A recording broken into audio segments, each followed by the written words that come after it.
All right. Hi, everyone. My name is Erin Cogswell, and I'm the content manager at Phi Theta Kappa. I'm really excited today. I'm interviewing representatives from the 2020 Most Distinguished Chapter. That is the Beta Lambda Delta Chapter from Jefferson State Community College's Shelby-Hoover campus in Birmingham, Alabama. And I'm really excited to be talking with you guys. Do you want to take a second to introduce yourselves? Yeah, I'm Lisa Harris. I'm the chapter advisor. I'm Josie Smith. I'm Vice President of Scholarship. Madam Patterson, I'm President and current a regional officer of the Alabama region. Great. Well, I'm so glad to be with each of you today. I wanted to talk just a little bit about how you, achieved Most Distinguished Chapter. It's a huge accomplishment, and we are so proud of you, all of us at Phi Theta Kappa. And so we'll take a few minutes and go through, your Honors in Action project and your college project, talk a little bit about your chapter. But first, I really want to know, how did you feel when your chapter was named Most Distinguished? What was the reaction like? I think we were all really excited. We all were on a Skype call together, a bunch of us. And so we all had our microphones muted so that the broadcast wasn't going over all of our phones. But as soon as we got announced Most Distinguished, we all unmuted ourselves and everyone started crying. It was so exciting. That's great. Liesl, has your chapter ever been Most Distinguished before? Yeah, they won actually in 2008 and 2009. Okay. But it's been a while. We've come close. We've made top 10, but it's as you know, it's hard to do because there's so many great chapters. PTK is featuring the top 10 right now, and I'm blown away just reading about the top 10. So it's just an honor. It's hard to do. Yeah. There's so much great competition out there. Yeah. Well, so let's talk a little bit more about these projects that you guys did. One of you take a few minutes and tell us about your Honors in Action project. Kind of describe it for us. Talk us through how you chose it and how you pulled it off. Well, our Honors in Action project was an LGBTQ student safety awareness seminar, and we decided to, because all of us were in a mood where we really wanted to help people, and that's something we always strive to do.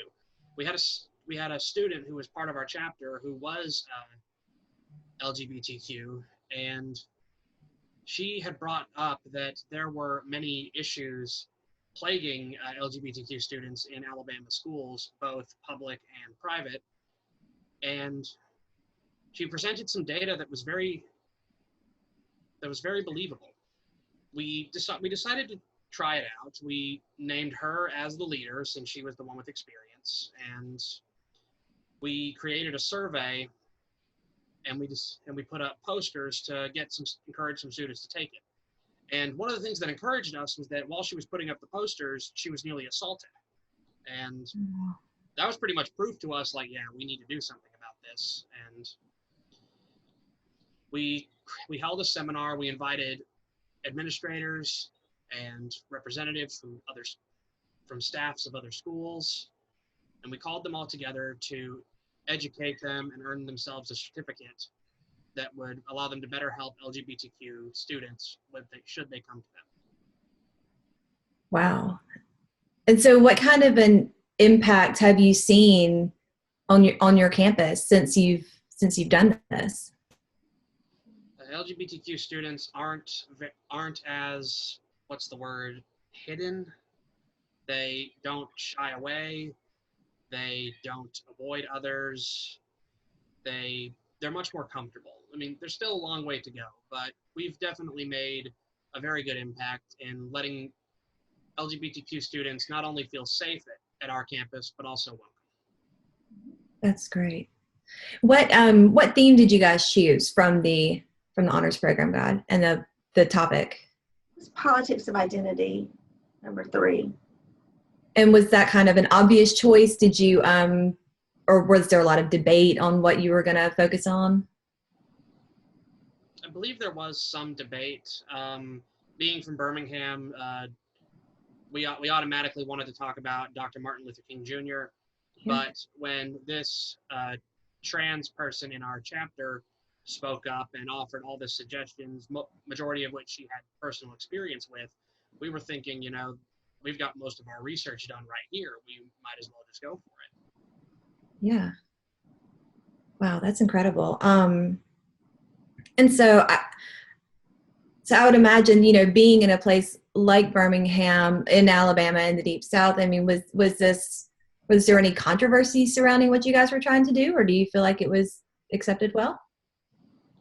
We were certain there was going to be controversy from the very start. I mean, just a few weeks before this, there was a man who had sent a very hateful letter to an LGBTQ-owned store somewhere in Alabama. So we were on our guard from the moment we started putting this together. Mm-hmm. We didn't want to over-advertise so as to attract possible violence and hate. So we did our best to really keep it under wraps, and at the same time, advertise ourselves to who we wanted to attend, which turned out very well in the end. That's great. Do either of you have anything to add, Liesl or Josie?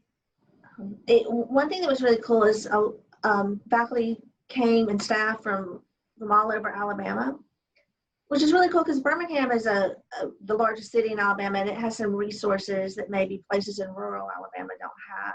Mm-hmm. So we really got to take it to all parts of the state that maybe don't have as many resources, and that was a really impactful part of the project to me.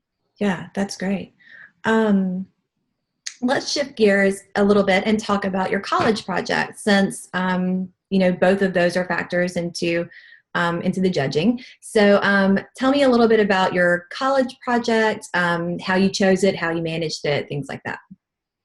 So for our college project, we actually worked with our school. Our school has developed a program for special needs adults where they can come to our school and they can participate in our culinary program and get a certificate so that they can go out into the workforce. So our job for our college project was to make sure that their transition from the Horizon School, which is the school for special needs adults, was seamless from there to Jeff State and then into the workplace. And so one part of our college project, members from our chapter went and they volunteered at a charity auction so that we could help the Horizon School raise money for special need adult awareness. But I also helped go into the classroom and talk to the special needs students and make sure that they were doing okay in their classes, making sure that they had everything that they needed and that they knew how to talk to their instructors and what questions to ask if they were confused, and help some of them develop better study skills so that when it came time for test taking, they weren't nervous or anxious, and that they knew that they had the material nailed down confidently and that they could move forward and finish their certificate.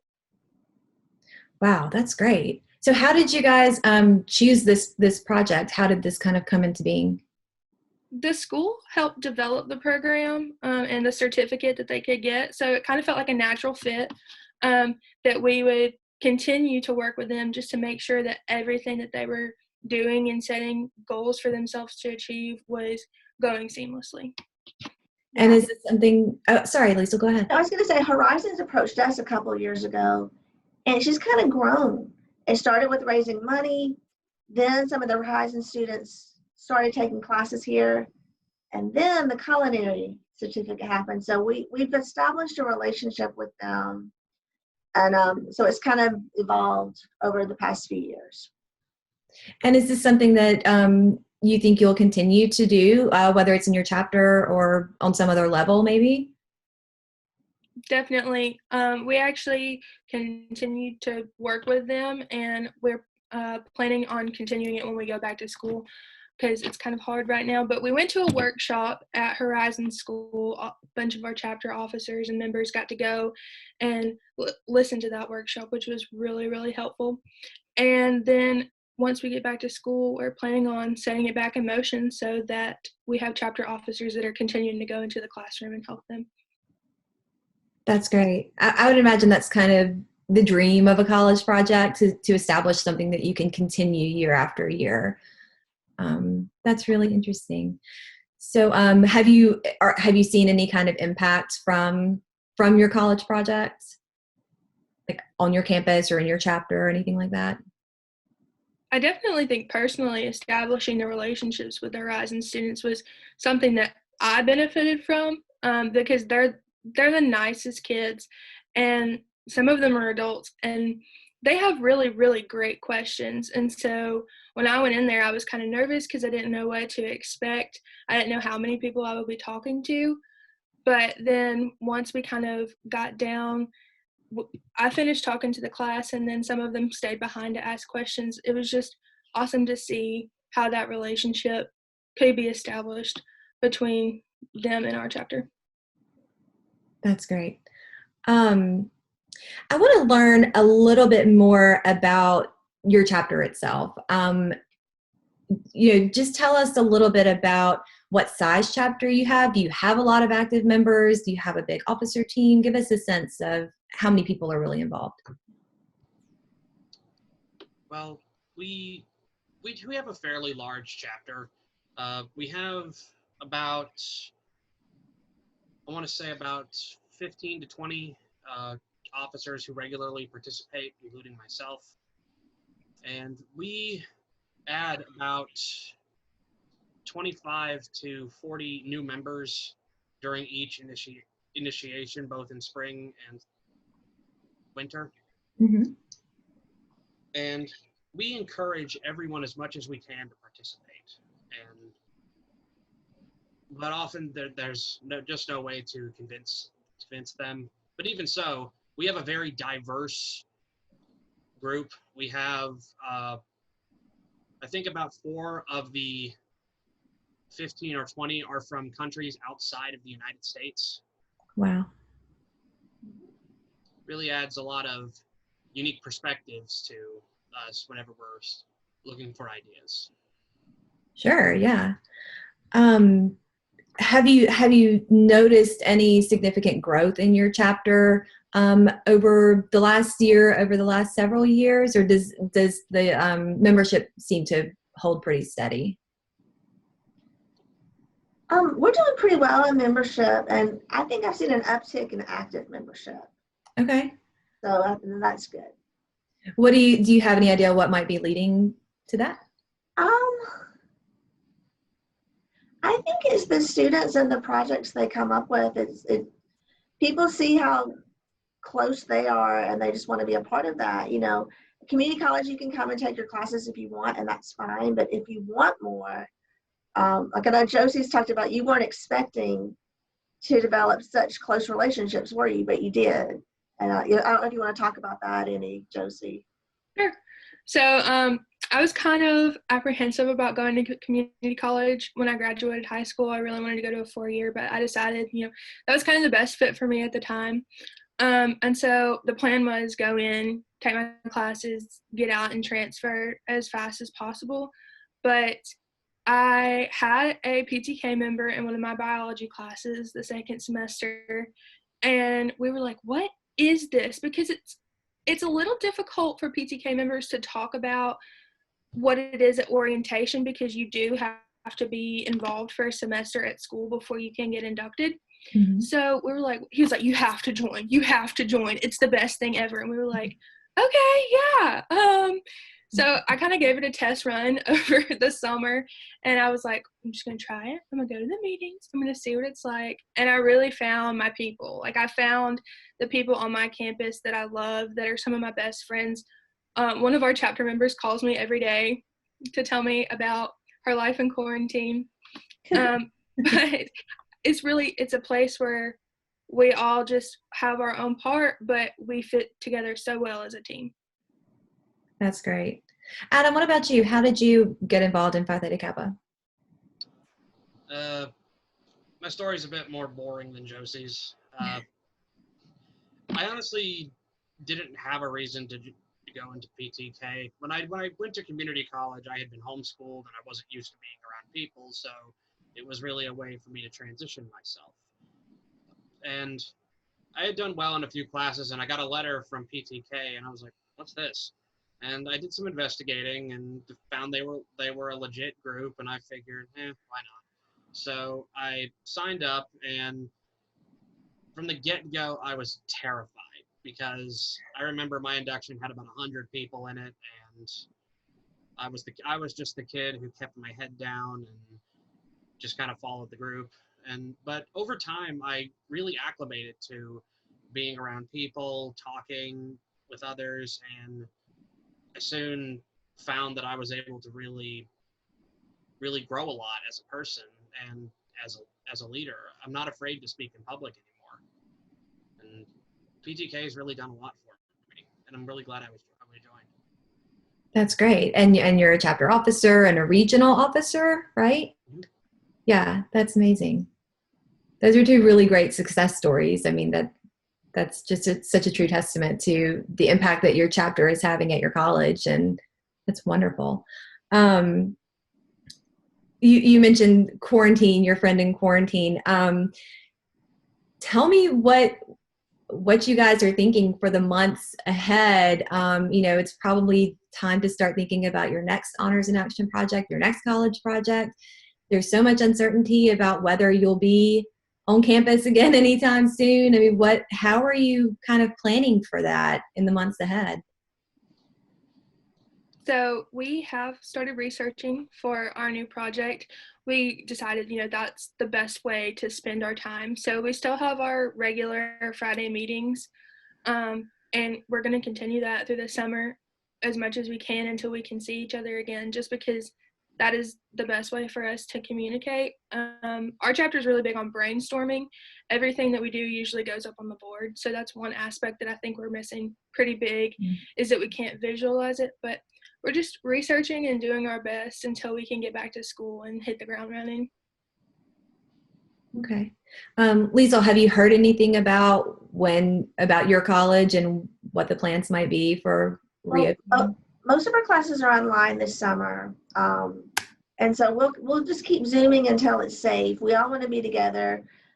There's been some talk about maybe a social distance picnic where we all stay 6 feet apart, but we want to get back together. Everyone does, but we also want to be safe and do what's right and follow guidelines. So it's just trying to find that balance, but hopefully we'll be together soon. Yeah.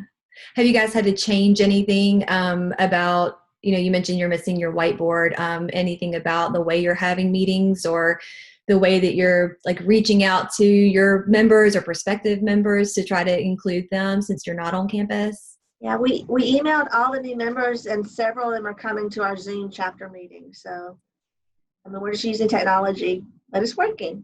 Yeah. That's great. That's great. When is your next induction ceremony? Will you have you had one this spring? It's supposed to be Sunday, so we'll do something virtual probably. That's great. That's great. How many members do you have joining? Do you have a count? I checked it this morning. It's like 90 or 91. That's awesome. Yeah, we're excited about that. Well, so tell me a little bit about, as chapters start their planning for the year ahead for these projects, what would you say are the key elements, just kind of those basic elements that a chapter needs? Is it really necessary to have a 15-member officer team if you're going to pull off a project successfully? What are those key elements that you think a chapter needs in order to be successful? Our motto is to always start early, because you never know what road bumps you're going to hit and all the different curves that you're going to run into. And beginning your project by having everyone pool their ideas and their knowledge really helps you get an idea of not only what others want to undertake as a project, but also what you're able to undertake. And taking note of the strengths and weaknesses of everybody is one of the main parts of being a group. And there are many who just don't realize that. And another problem is that the leader or president of the chapter doesn't always have to be in charge of everything. I've seen that at many chapters where the chapter president is in charge of every project, and most oftentimes they don't know what to do.